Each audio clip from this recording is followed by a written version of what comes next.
नमस्कार दोस्तों, स्वागत है आपका ज्ञान सर एजुकेशन ऐप में। यूपी ट्रिपल एससी के एग्जाम्स के, वनडे एग्जाम्स के, एसएससी एग्जाम्स के, पुलिस एग्जाम के, रेलवे एग्जाम के फ्री इनिशिएटिव आपको इसी चैनल में मिलते रहेंगे। चैनल को सब्सक्राइब जरूर कर लीजिएगा और वीडियो को लाइक और शेयर जरूर कर लीजिएगा। और हमारे ऐप ज्ञान सर एजुकेशन ऐप को गूगल प्ले स्टोर से आप इंस्टॉल जरूर कर लीजिएगा। इसमें सारे वनडे के एग्जाम्स के कोर्सेज आपको मिलेंगे बहुत ही कम दामों में। नमस्कार दोस्तों, स्वागत है आपका स्टडी फॉर सिविल सर्विसेज में। मैं आशीष तिवारी स्वागत करता हूं आपके अपने इस चैनल पे। देखिए, सबसे पहले आपको एक चीज़ बताऊं, मैंने 16 नंबर का जो संविधान है ये पूरा शुरू करा है। एक वीडियो मैं आपको दे भी चुका हूं PYQ प्रैक्टिस के साथ। आज दूसरा वीडियो है संविधान का उद्देश्य जो है ना, ये टॉपिक जो है, देखिए यही सिलेबस है, आपको यही पढ़ना है। और पूरी लक्ष्मीकांत या पूरी पॉलिटी पढ़ने मत बैठ जाना, फालतू समय बर्बाद होगा। आज टू द पॉइंट यही देखेंगे, संविधान का उद्देश्य। इससे पहले वाला वीडियो नहीं देखा है तो उसको भी देखना, प्लेलिस्ट बना दी है UPSI कॉन्स्टिट्यूशन। ठीक है, तो चलो देखते हैं। उद्देश्य मतलब आपको प्रस्तावना, प्रीएम्बल पढ़ना है।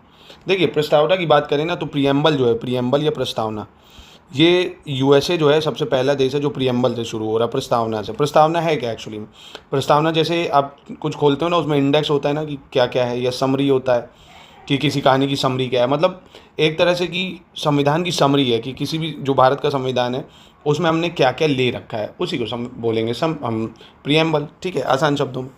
तो भारत में आप देखेंगे, भारत में संविधान से ऊंचा कुछ नहीं है ना, संविधान सर्वोच्च है। वहीं अमेरिका में आप देखेंगे न्यायपालिका सर्वोच्च है, ब्रिटेन में संसद सर्वोच्च है ना। सब तीनों में अलग अलग सिस्टम है। और भारत का संविधान दुनिया के किसी भी देश का सबसे लंबा लिखित संविधान है, सबसे बड़ा संविधान है भाई। और संविधान सभा ने इसका निर्माण करा था जब संविधान सभा की पहली बैठक हुई थी 9 दिसंबर 1946 को, है ना। तो यानी कॉन्स्टिट्यूशन असेंबली संसद से भी पुरानी थी, क्योंकि पहले तो यही बनी थी। तो संविधान सभा का निर्माण किया गया है और बनाया गया संविधान के अनुसार संसद का संचालन होता है। यानी पहले संविधान बना है फिर संसद बनी है। ऐसे भी सवाल पूछ सकता है, पहले संसद बनी है संविधान, तो संविधान बना है उसी के हिसाब से संसद चलती है। ठीक है, तो प्रस्तावना को भारत के लोगों द्वारा एक साथ अपनाया गया है, इसीलिए उसमें प्रस्तावना स्टार्ट भी होती है हम भारत के लोग, या we the people of India. आपने प्रीएम्बल पढ़ा होगा ना, we the people of India having solemnly resolve to constitute India to sovereign socialist secular democratic republic, है ना। तो ये we the people of India से शुरू होती है, यानी हम भारत के लोग। अब ये हम भारत के लोग जो अवधारणा है ना, ये भी एग्जाम में पूछा गया है कहाँ से ली गई है। तो ये UN चार्टर है, UN चार्टर, उससे ली गई है। कहाँ से ली गई है? UN चार्टर से ली गई है। तो ये चीज़ आपको याद रखनी। पहला कि प्रीएम्बल जो है, USA जो है देश, इसी ने प्रीएम्बल से स्टार्ट किया है। प्रस्तावना किसी भी संविधान में सबसे पहले USA ने लिया है।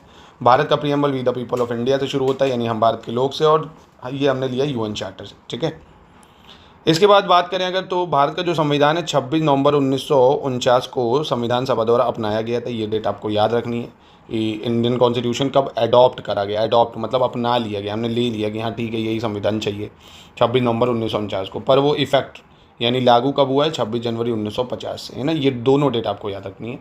इस डेट को कमेंसमेंट ऑफ कॉन्स्टिट्यूशन भी कई बार लिखा होता है, तो आपको ये शब्द भी याद रखना, कमेंसमेंट ऑफ इंडियन कॉन्स्टिट्यूशन।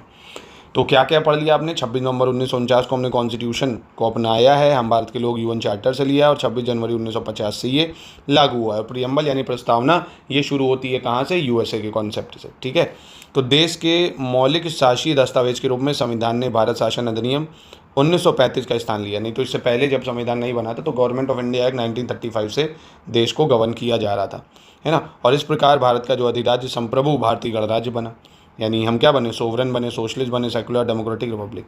तो संविधान जब बना था ना, तब हमारे पास 395 अनुच्छेद थे। कितने थे? 395 राइट्स। आज तो 400 से भी ज़्यादा हो चुके हैं, मतलब 423 से 450 से ज़्यादा ही हैं। तो संविधान को एक पहली चीज़ ये आपको वर्ड याद रखना है, sovereign, socialist, secular, democratic Republic. कौन कौन सा? आपका संप्रभु, समाजवादी, धर्मनिरपेक्ष, लोकतांत्रिक गणराज्य घोषित करता है। इन सब के बारे में बताऊंगा, ये शब्दों का मतलब क्या है। और अपने नागरिकों को न्याय, समानता और स्वतंत्रता का आश्वासन भी देता है ना। न्याय का, स्वतंत्रता का, समानता का, यानी जस्टिस, इक्वालिटी, लिबर्टी, ये देगा, फ्रेटर्निटी देगा। 1950 में बने संविधान की मूल प्रति को संसद भवन दिल्ली में हीलियम से भरे केस में सुरक्षित करके रखा गया, ये भी याद रखना। जो 1950 में ओरिजिनल कॉन्स्टिट्यूशन अभी भी प्रिजर्व है, वो हीलियम फिल्ड केस में। ठीक है, तो ये भी पूछ सकता है कौन से जार में बंद है, तो हीलियम वाली गैसेज में है ना, जिससे प्रिजर्व रहे हो। तो अब सबसे पहले बात करते हैं सोवरेन शब्द की, संप्रभु। संप्रभु मतलब संप्रभु, स्वयं के प्रभु। आप अपने डिसीजन खुद ले सकते हैं ना। जैसे US कहेगा जो आप करो, रशिया कहेगा जो आप कहो वो आप करो, या पाकिस्तान जो कहेगा वो आप करो, ऐसा नहीं होना चाहिए। ये हमारी सोवरेनिटी पे डेंट है। जैसे ट्रम्प कह रहा है ना, मैंने वॉर रुकवाई, फ़ोन करा, सीज फायर कराए, तो ये हमारी सोवरेनिटी पे डेंट है ना, कि वो कह रहा है कर दो, पर ऐसा कुछ होगा नहीं, क्योंकि ये चीज़ें जो है डिप्लोमेसी के आधार पर चली। तो सोवरेन मतलब होता है अपने डिसीजन खुद लेना, कि मैं चाहे ये करूँ, मैं चाहे वो करूँ, मेरी मर्जी, मेरे ऊपर कोई नहीं है। यानी भारत संप्रभु बन गया, जैसे ही क्राउन खत्म होने, तो क्राउन जो चाहता था वो करता था। अब क्राउन रूल रहा नहीं तो इंडिया संप्रभु है, संसद जो चाहती है वो करती है। ठीक है, यानी किसी भी क्षेत्र विशेष को राज्य तभी घोषित किया जा सकता है जब उसके पास ये 4 आधार हो। कौन कौन से? ये इंपॉर्टेंट है, पूछा गया है कि कोई भी जो देश है वो देश कैसे बनता है। उसके पास सोवरेनिटी होनी चाहिए, यानी संप्रभुता होनी चाहिए, जनसंख्या होनी चाहिए, उसके पास पॉपुलेशन हो, और एक कोई रीजन हो भाई जहाँ पे वो अपना राज चलाएगा, रीजन होना चाहिए, और एक सरकार होनी चाहिए। तो संप्रभुता के लिए, सोवरेनिटी के लिए 4 कंपोनेंट्स की ज़रूरत है। सोवरेनिटी मतलब राज बनने के लिए सोवरेनिटी की, पॉपुलेशन की, रीजन की, और आपकी गवर्नमेंट की। संप्रभु अर्थात कोई देश अपनी भौगोलिक सीमाओं के अंदर विदेश नीति और आंतरिक कानून के लिए स्वतंत्र है, कोई भी देश हस्तक्षेप नहीं करेगा। सिंपल सा शब्द है ये।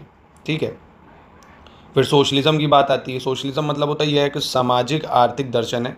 इस व्यवस्था में धन स्वामित्व का जो नियंत्रण और वितरण समाज के पास रहता है, और समाज का उदय यूरोप में औद्योगिकीकरण की अन्योन्य क्रिया से हुआ है। यानी आसान शब्दों में क्या है, समाजवाद क्या है। देखो ना, सोशलिज्म और कैपिटलिज्म 2 चीज़ हैं। यानी सरकार देखो क्या करती है, सरकार अमीरों से टैक्स लेती है, गरीबों में योजनाएं डिस्ट्रीब्यूट करती है ना। यहाँ ऐसा तो है नहीं कि सिर्फ और सिर्फ प्राइवेट कंपनियाँ ही चलती हैं, गवर्नमेंट भी चलती है ना। समाजवादी का मतलब क्या हो गया, गरीबों के लिए भी, है ना, सोशियो इकोनॉमिक डेवलपमेंट के लिए। आसान शब्दों में इसका ये मतलब हुआ। ठीक है, अब जैसे यूएस है, कैपिटलिस्ट इकोनॉमी है, वहाँ पे क्या है, जिसको जो बिज़नेस करना है भाई पैसा लगाओ बिज़नेस करो, ऐसा नहीं है। यहाँ पे क्या है, कुछ रूल्स है, रेगुलेशन है कि कुछ काम सरकार ही करेगी। जैसे देखो ना, बैंक्स वगैरह थे, नेशनलाइजेशन करा, यानी सोशलिज्म के बिहाफ पे करा कि हर चीज़ प्राइवेट प्लेयर को नहीं दी जा सकती। जैसे न्यूक्लियर एनर्जी है, वो प्राइवेट लोगों को नहीं मिलती, वो सिर्फ सोशलिस्ट मतलब जो सरकारी होंगे उन्हीं को मिलेगा, मतलब सरकार ही चलाएगी उसको। तो सोशलिज्म का मतलब होता है एक तरह से ये सबको लेके चलना, है ना, पूंज मतलब गरीबों तक हर चीज़ को सुविधा पहुंचाना, या गवर्नमेंट चीज़ें होना, आसान शब्दों में कहें।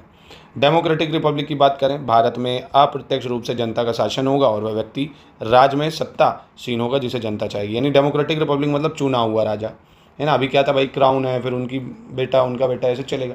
अब क्या है भाई, चुना, इलेक्टेड हेड है हमारे पास। प्रेसिडेंट को देखो, आप चुनते नहीं हो, पर आपके द्वारा चुने गए लोग ही प्रेसिडेंट को चुनते हैं। तो ये हो गया डेमोक्रेटिक रिपब्लिक, है ना। तो रिपब्लिक मतलब यही हो गया आपका कि जो राष्ट्र का प्रमुख है, राष्ट्रपति, वो निर्वाचित होगा, ना कि हायरार्की यानी हेरिडेटरी, वंशानुगत नहीं होगा। तो ये आपका प्रस्तावना, और प्रस्तावना में हमने 3 चीज़ें आपको याद रखनी है। सोशलिस्ट, कौन सा, सोशलिस्ट, सेक्युलर, और एक शब्द है इंटीग्रिटी। सोशलिस्ट, सेकुलर, इंटीग्रिटी, इसको ऐड करा है 42 कॉन्स्टिट्यूशन अमेंडमेंट एक्ट 1976 से। कब करा है, 42 कॉन्स्टिट्यूशन अमेंडमेंट एक्ट 1976 से। सोशलिस्ट मतलब समाजवाद, सेकुलर मतलब धर्मनिरपेक्ष, इंटीग्रिटी मतलब अखंडता। ये 3 शब्द ऐड करें प्रस्तावना में। तो बस छोटा सा था प्रस्तावना में, बस आपको इतना ही पढ़ना, और कुछ है नहीं उसमें।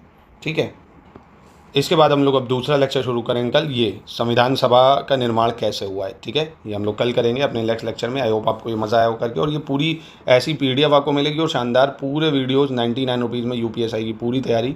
ज्ञान सर एजुकेशन ऐप जो है उसमें हम करा रहे हैं, आप कर सकते हैं, वहाँ जाके कूपन कोड लगा लेना, कोर्स खरीदना जब, ज्ञान सर डिस्काउंट, बिना किसी स्पेस के, उसमें लिखा हुआ एक अप्लाई कूपन। ठीक है, 99 में पूरी तैयारी आपकी हो जाएगी घर बैठे।